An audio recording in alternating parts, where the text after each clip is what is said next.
the paradox of choice. At a supermarket, 2 experiments were conducted. In the first experiment, 24 different types of jam were available to freely test and buy for a discounted price. In the second experiment, only 6 different types of jam were available to freely test and buy for a discounted price.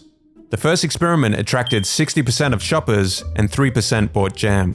The second experiment attracted 40% of shoppers and 30% bought jam. Even though more shoppers were initially attracted to more variety, with less choices, the supermarket was able to sell 10x the amount of jam. This is the paradox of choice. For most people, a large selection of any given product is seen as a net positive. But once the number of choices increases past a threshold, our subjective state becomes negative and leads to inner paralysis and decision fatigue. The paradox of choice can also be found in modern-day dating. In the past, you would marry people you met locally. Nowadays, we have too many choices. And you may think that all that variety would make it easier to find the perfect partner, but more optimal decisions can be made when given a smaller amount of options to choose from.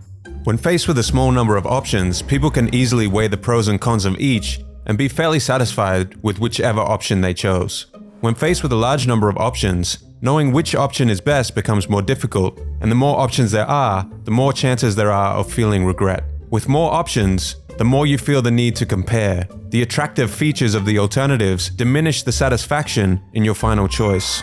Even if we made an excellent decision, the opportunity costs of the other options subtract from the overall satisfaction of our choice. Too many choices often leads to people not making any choice and giving up on the endeavor altogether.